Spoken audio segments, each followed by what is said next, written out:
Você já experimentou girar continuamente em torno de uma madeira? Mais uma, 12, vai! É algo terrível, deixa a gente tonto, às vezes acabamos até caindo, ficamos de certa forma meio loucos. Mas sabe que essa mesma atitude, esse mesmo gesto, em uma forma simbólica, já acontecia há muito tempo. Claro que não da mesma maneira, mas quando os escravos saíam de lá da África e vinham aqui para o Brasil, eles tinham que passar por um ritual simbólico. Os homens davam 9 voltas em volta de uma árvore e as mulheres 7 voltas. Segundo os europeus, a memória era um lugar onde se guardava a resistência. Por isso, as 7 e as 9 voltas em volta da árvore significavam o esquecimento. Essa árvore é conhecida nas lendas como a árvore do esquecimento. E para os europeus significava que o africano deixaria sua vida antiga, passando a ter uma vida nova, esquecendo o lugar onde vivia, esquecendo o seu próprio nome, esquecendo a sua própria família. Claro que tudo isso eram simbolismos, mas nos ajuda a entender um pouquinho como era feita essa noção de desligamento da vida anterior para uma vida nova como escravo. Mas é claro que eles não haviam esquecido do seu passado. E o passado seria sim o instrumento de resistência dos africanos aqui no Brasil. E é isso que nós vamos entender na aula de hoje.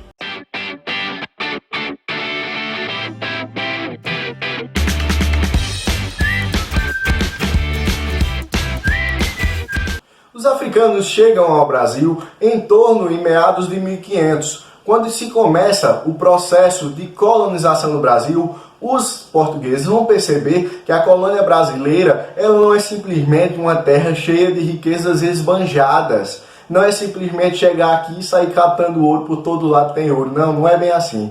Então eles percebem que a única forma de obter riquezas nessa nova colônia seria através da exploração dos seus recursos naturais, principalmente através da agricultura. Agora, eles não estavam dispostos a simplesmente pegar na enxada e começar a trabalhar. Precisavam de uma força de trabalho. E quem seria essa força de trabalho? Fizeram tentativas com os indígenas, sabe? Mas os indígenas não se encaixaram muito no perfil que eles queriam.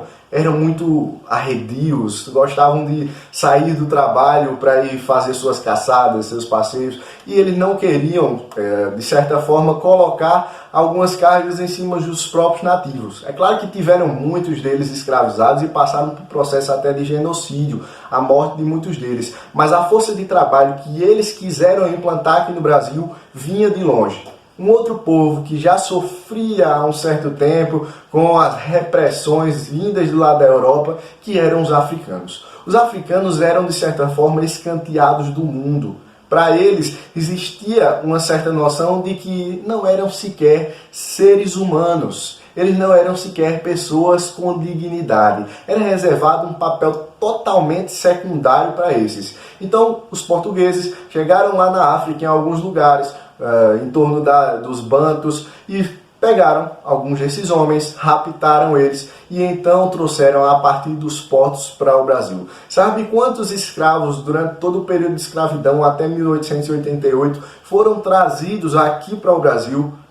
Cara, cerca de 5 milhões de escravos chegaram ao Brasil e cerca de 6 milhões saíram lá da África. Aí você se pergunta, e esse 1 milhão foi para onde? Gente, as condições que eles vinham no barco eram terríveis.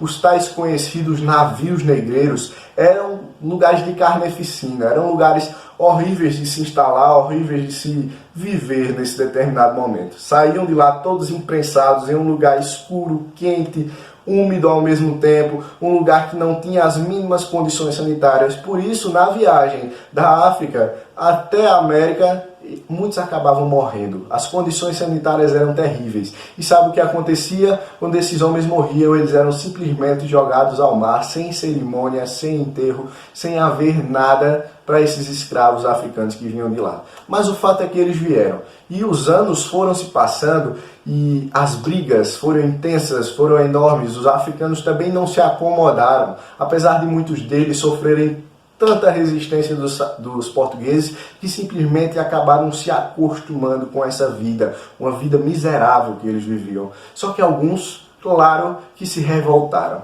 A revolta nem simplesmente, todas as vezes, significa você bater de frente, você ir contra aquela pessoa e sair na tapa, pegar e dar murro, não.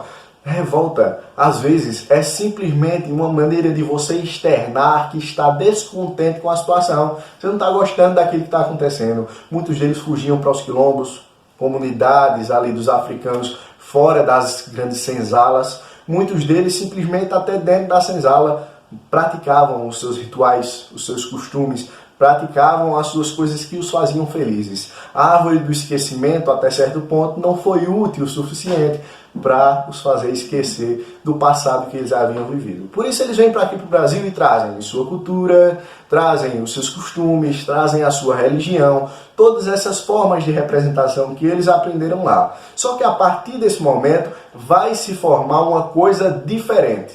E que coisa é essa? A mistura, a miscigenação do africano com o português e das pessoas que aqui viviam, os índios, vai acabar gerando uma nova matriz cultural que nós chamamos de afrodescendente ou afro-brasileira. O africano que nasce aqui no Brasil, a pessoa com raízes africanas que nasce no Brasil, ele é incorporado a sentimentos um pouco diferentes daquele africano que vinha diretamente da África. Eles tinham seus rituais, suas religiões muito adaptadas simplesmente à cultura de lá. Mas o tempo vai passando e esses afro-brasileiros vão desenvolver formas peculiares de trazer as tradições de lá da África e incorporar também em meio aos costumes brasileiros. Então essa cultura diferenciada vai surgir. Uma cultura que será implementada dentro de pouco tempo. Só que, infelizmente, algumas dessas culturas eram muito reprimidas. Como, por exemplo, se nós pegarmos os casos das representações que eles traziam, ali dentro das senzalas se desenvolve uma dança que beira a luta marcial, que se chama de capoeira. Você já deve ter visto a capoeira, se não viu, vai ver agora.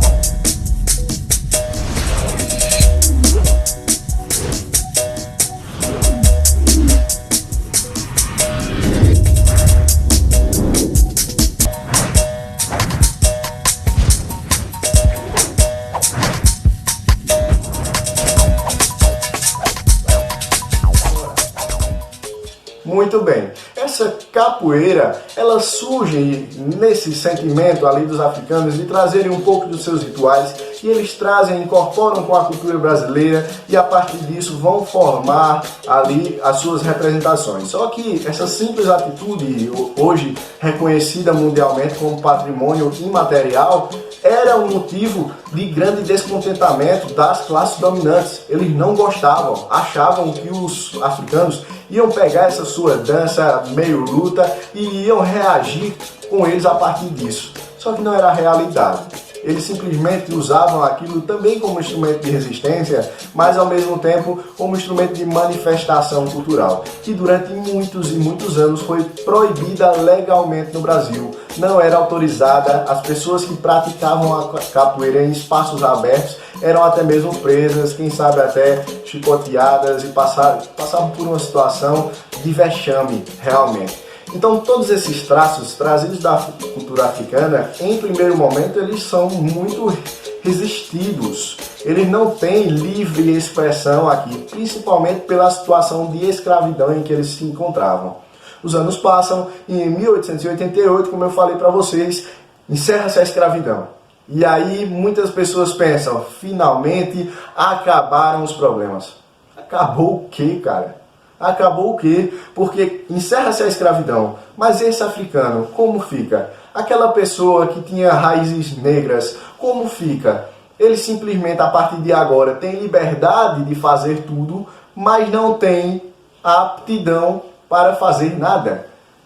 Ou seja, essa pessoa, ela no papel tinha liberdade, mas ninguém queria dar emprego para essa pessoa, ninguém autorizava que eles vivessem simplesmente a sua vida de uma forma a construir o seu jeito de viver. Então, de certa forma, liberam eles para fazer de tudo. Eles agora não são dependentes de ninguém, mas ao mesmo tempo eles são totalmente dependentes, porque eles vivem através disso. Então você simplesmente dá uma liberdade para a pessoa, mas não dá emprego, não dá condições, não dá possibilidades de vida é simplesmente mantê-las no mesmo processo de escravidão. Então eles vão, a partir de então, passar por esses processos. Uma escravidão involuntária, uma escravidão não legal, uma escravidão fora do papel, mas que na prática realmente acontecia. Trabalharam de forma pouquíssimo assalariada e sofreram fortes condições de repressão durante muito tempo. E o resquício? Qual é o resultado disso tudo? É aquilo que nós hoje compreendemos como racismo. O racismo parece que está impregnado na sociedade brasileira, que é tão miscigenada, tão diversa, tão plural, e mesmo assim as pessoas insistem em praticar atos de racismo. Muitos deles através do desconhecimento da cultura, através de simples olhar e dizer, eita, é diferente de mim, não gostei porque é muito diferenciado. Só que na verdade as representações deles são muito mais do que isso. E você pode ver algumas similitudes, alguns processos de semelhança entre as culturas. Eles não são pessoas totalmente opostas a nós. Na verdade, todos nós, eu e você, temos um pouquinho de negritude na pele.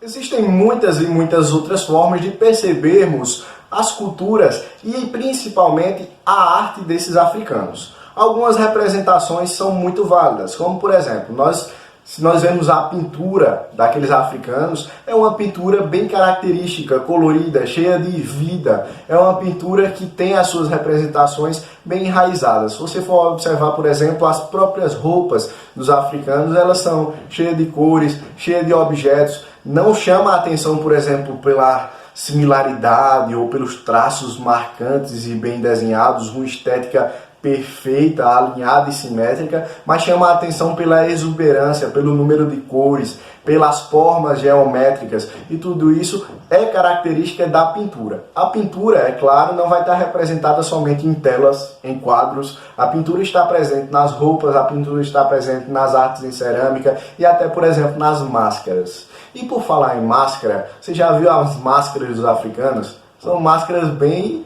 diferentes, né? Bem legais a gente observar. Máscaras, como essas aqui que você está vendo, elas são presentes ali na cultura africana. E realmente de matriz africana mesmo. Lá na África, eles utilizam essas máscaras como um símbolo de proteção. Elas são estritamente ligadas à sua religiosidade. Eles não fazem máscara simplesmente para sair por aí pulando carnaval, nem para usar contra o coronavírus. Eles têm essas marcas por símbolos e rituais que eles trazem lá da sua religiosidade, ok? Outra coisa que nós temos que observar, além da capoeira e dessas outras coisas que eu já citei, é, por exemplo, a música. A música atualmente é muito influenciada pelas matrizes africanas. Se você pegar correntes como o samba, como o axé, que é uma nova representação, tudo isso é oriunda de matriz africana. Mas eu trouxe uma música que é interessante para você, porque às vezes a gente tem um certo preconceito, uma relutância em ver músicas que trazem estilos de matriz africana. E eu vou pedir para você o seguinte, você vai escutar essa música agora, certo? E você vai simplesmente ouvir. Quando a música acabar, certo? Quando a música acabar, deixe ela passar todinha, observe todos os traços, tudo que está sendo feito ali, todas as representações. Quando a música acabar, o que é que você vai fazer? Dá pausa nesse vídeo e você vai procurar a tradução. O nome da música é Baba Yetu, certo? Vai aparecer aqui, ó, Baba Yetu. E aí você bota Baba Yetu, tradução, e aí você vai perceber que a música reflete uma coisa muito próxima a nós. E às vezes a gente, simplesmente pelos ritmos musicais e a forma de expressão das pessoas, acha que ele está cantando coisas que não condizem com a nossa forma de ver o mundo. É interessante de se observar. Só procure a tradução depois que você escutar toda a música. Beleza?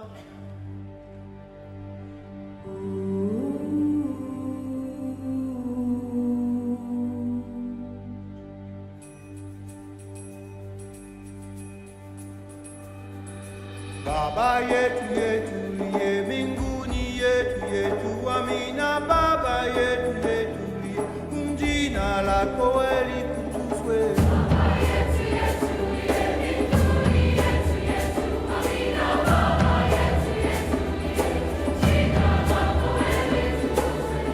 Tukalo chakula chetu chinga cheuta utusamehe makosa yetu hey, kama nasitimawewesa waliutukosea usituti katika na jurubu lakini usokue na yule muamue milele.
Leo chakula chetu tunachohitaji utusamehe makosa yetu kama nasi tunawewesa waliutukosea usituti katika na jurubu lakini usokue na yule muamue milele.